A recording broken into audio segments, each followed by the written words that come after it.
welcome to today's first training session. We're going to be going over the basics of the Web Center, so its main features and just quick setup and stuff that you have to do to get started with the program. So I'm going to go ahead and log in here real quick.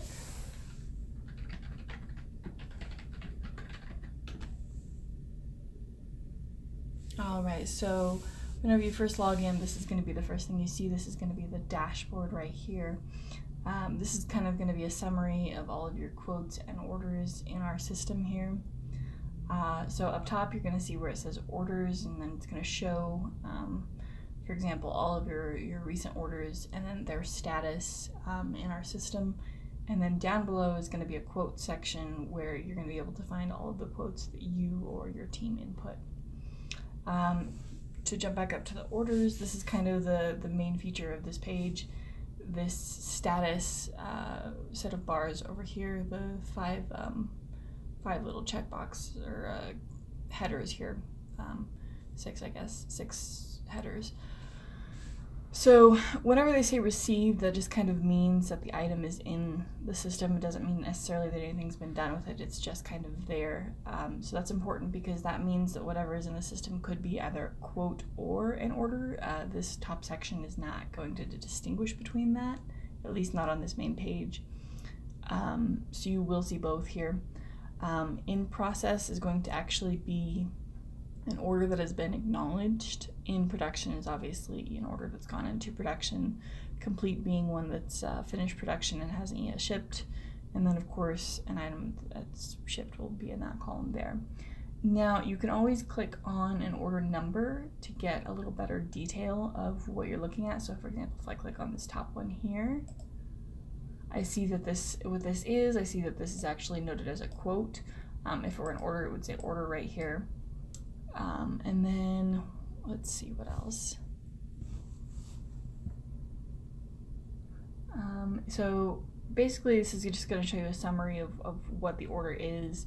Up here at the top where there's an order bar with a little printer icon, you can actually print another of the order acknowledgement, or in this case another of the quote documents. You just click on the little printer icon and a PDF will pop up with all the pertinent information and then the line drawing and all that good stuff. The system that I'm using, or the account that I'm using right now, is only a test account, so there will be no orders for me to demonstrate off of. I apologize for that.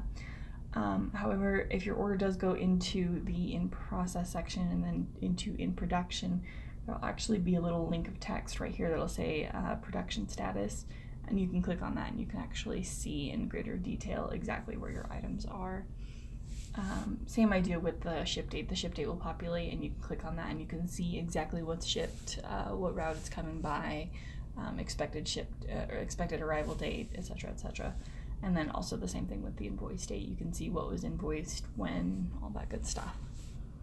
And then to get back to the main dashboard, you can either click on the logo up here or you can click on this little checkbox and click dashboard. Either one will take you back right where you need to go. Alright, so the other important thing on this page is this button up here at the top, which is called Create Quote. So that's the other big feature of this program, beyond just the being able to track your orders and quotes. You can actually create your own quotes. So that's actually a really great feature, and to get started with that you do have to set up a customer or an end user. So I'm going to go ahead and show you how to do that real quick. Just click on these top 3 lines, click Setup, click Customers, and then you'll notice I already have customers set up. I've had this account for a while, so they're already there. But for a new account, there won't actually be any customers, and you will have to click Add Customer. And then you can ignore the My Site thing. That won't actually appear for you. All you have to really put in is a name for your customer. You can put whatever you like. You could put your company name. You could sort by category. So some people do, residential accounts versus walk-in customers or contractors, or however you want to set that up, you can do that way. Or you could also put in, if you had a project that you were doing and you wanted to put the customer's last name or their address or something like that, you can do that and you can set that up as your customers as well. It's completely up to you how you want to do that. The only stipulation is that you do have to have at least one customer in order to be able to do quotes. You can ignore the inactive, and the default is, so if you were doing multiple customers based on categories and you wanted to keep the same kind of pricing between customers, you would click the little default checkbox, and then that would default all of that pricing to that next customer that you set up. Down below here is the pricing method. This is actually kind of important. So whenever you set up a customer, you're automatically going to start at markup from cost, which means whatever quotes you put in, you're always going to be seeing your cost. However, you can change that to discount from list or to gross margin if you preferred one of those methods for your pricing. As you can see here, all of these show 1.0, which means right now they are showing this account's cost. So whatever you would pay will show up right here. If you want to increase that, for example, if you wanted to charge one of your customers, say 2 times your cost, you just put in 2.0, and then all of the items under that category, so for example, all of the estate sliders will now show up as 2 times your cost. You can, of course, make this more detailed. You can really dig into it and go, by option value and by part even. That is a little more detailed though, so I don't recommend doing that on your first try, and I would contact in to have help with doing that for the first couple of times, just to make sure it goes correctly. All of your options will show here, and then down below at the bottom you'll see there's a term, so you can put in your pricing terms. These are already pre-set up for this account. I will walk through how to set those up in another video. Salesperson will be whoever is set up for your account. If you want to set up a person as a particular salesperson, you can do that. And you can also put in the tax, which I highly recommend doing. That makes calculations so much easier. You can break it down by state, county, city, however you want to do that if you want to, or you can do it as a lump sum if you prefer to do that. Either way is fine. Below down here is billing address and shipping address.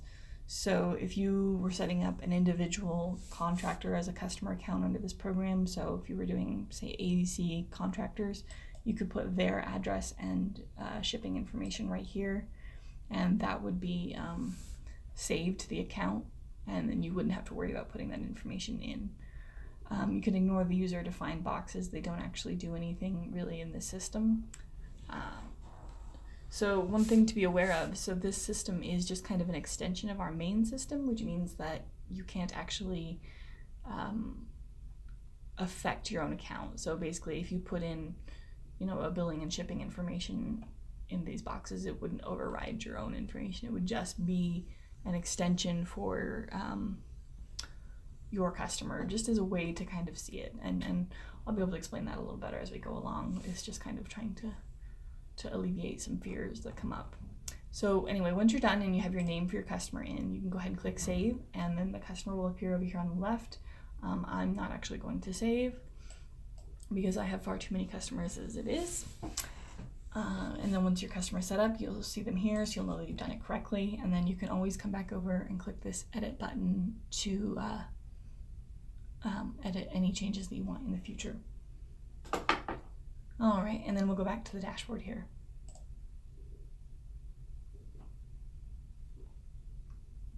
Okay, so now that our customer is set up, we're just going to go ahead and start our first quote. So I'm going to click on this Create Quote button.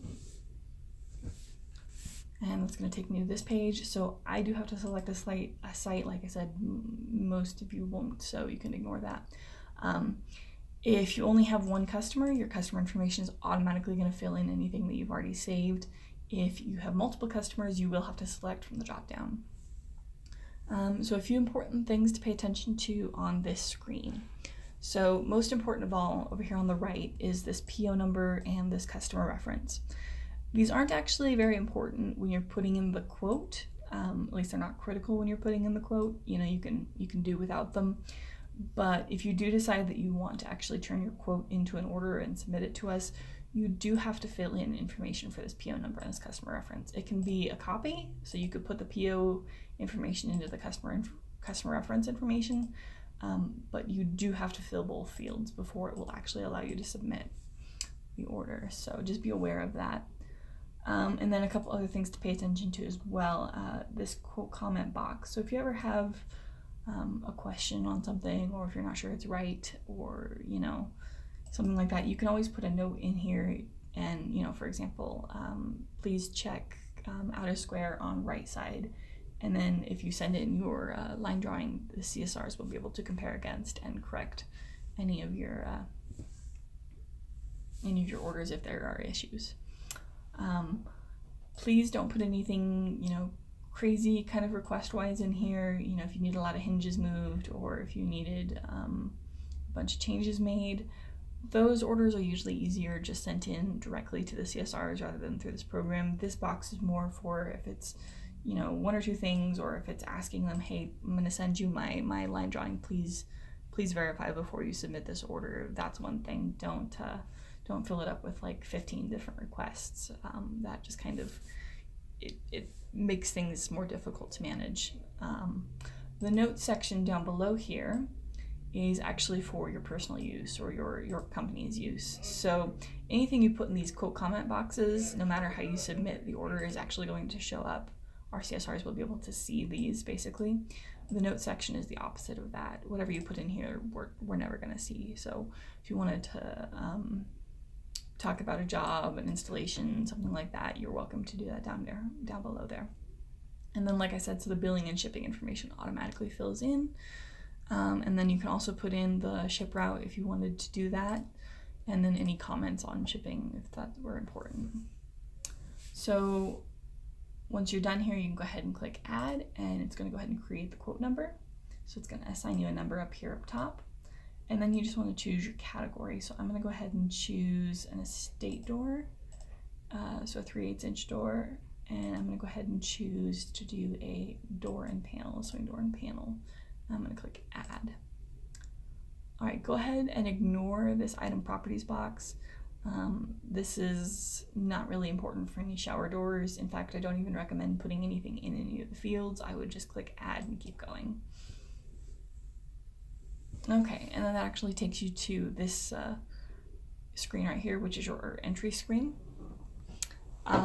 Some of you will see the option for standard group versus custom group. So standard group is the standard door offerings that we have at most locations. If you only see custom, we are rolling out the standard group within the next few months, I believe. All right, so when you're ready to start your door, you want to decide if you're going to be doing a custom unit versus a standard unit. You can always switch back and forth between the two if you want to, although you may have to go back and redo some questions depending on available answers. I'm going to go ahead and stay at a standard for right now. If you wanted to do just a standard unit, so example a door and panel here, you can leave it on this standard swing door configuration. However, if you had a buttressed panel or even a notch, you would want to switch to either the buttress or the notch. Over here on the right, you'll see that it says DP and PD. So DP is door panel and PD is panel door. So D is door, P is panel. Let's switch over here a little bit. B is buttress and N is notch. Just kind of to give you the terminology there, I'm going to go ahead and leave it as standard DP. All right, and then you're going to come down here and you're going to choose your height. So because I chose the standard group, it's only going to allow me to choose standard height, which means I'm only going to be able to choose a standard height without a header or a standard height with a header. So I'm going to go ahead and choose without a header. And then I'm going to select from my available drop down here, I'm going to go ahead and do a 78. And then in B here, I'm going to go ahead and put my overall width. So I'm going to go ahead and say 45. And then if you don't have any out of square measurements on your right side, you can actually uncheck this box. I'll go over this in better detail in another video, but I just wanted to point out that little trick because it's kind of helpful. Saves you from having to copy over that 78. And then you can select your door width. So I'm going to go ahead and keep it the standard 28, and then it's going to automatically adjust the size of the panel. And I'm going to go ahead and choose my hinge direction. So the system will always tell you when you're trying to do something that you're not supposed to, or if there's something that you're required to do. For example, right here where it gives you this message over the image, that's basically saying, hey, you need to finish this. You have a question left. And so you'll know that when you see those, oh, hey, something's not right, and you can kind of read the message to figure out what it's saying. So in this case, it's just telling me, hey, I need to know where the hinges go. So you click that, and then you'll get a better image of the door here. All right, and then from here on out, there are a large number of options. Far too many for me to go through in any number of videos. So I'll go through the basics, but my usual recommendation to most people is to take old orders or old quotes that you have and to just kind of practice with them. You can usually use the summary pages. They have the little option codes in them so that you can make the door exactly as it would appear here. I recommend going and working through a few of those and just trying to learn the program that way. That's how I learned, and it was, you know, very effective. But the main features and things to be aware of, so you can choose different color options. You can even choose custom CRL colors, although I do want to warn you that some colors don't price correctly right now. I believe the matte black does, and a couple others may as well, but a lot of these colors, like antique brushed copper, gunmetal, many of these don't actually price correctly. So if you're going to be doing those kind of colors, I would actually submit this order through the CSRs, because you won't be able to get an accurate price through this program right now. It is something we are working on fixing. It's just not something that we have a fix for at the moment. And so unfortunately in those cases, it becomes easier to submit to the CSRs. But I'm actually gonna go ahead and jump back up to an oil red bronze. And so you'll see when I did that the color of the image actually changed. I can also change my glass types if I want to, which I'm gonna go ahead and do a bronze. And you'll notice, like I said, the image is gonna just kind of give you an updated view that kind of estimates what it would actually look like. All right, and then you can choose different handles. Right now, the 8-inch handles are the default for the estates. You can choose to add any Easy Clean 10 if you want to do that, and then you can choose all of your seals, hinges, all of that stuff, etc., etc., etc. Note that if you're going to do some kind of buyout hinge or buyout handle perhaps, oftentimes those again can be much easier to be done through the CSRs rather than trying to do them through this program. It's not that it's not actually possible, it's just it runs into complications frequently, or more often than not, and so we haven't had a chance to work all the bugs out of that part. You're welcome to try them, but just know that your pricing may be inaccurate. Okay, so that's all I'm going to do on that door. I don't really want to finish anything else on it, so I'm going to go ahead and click Add.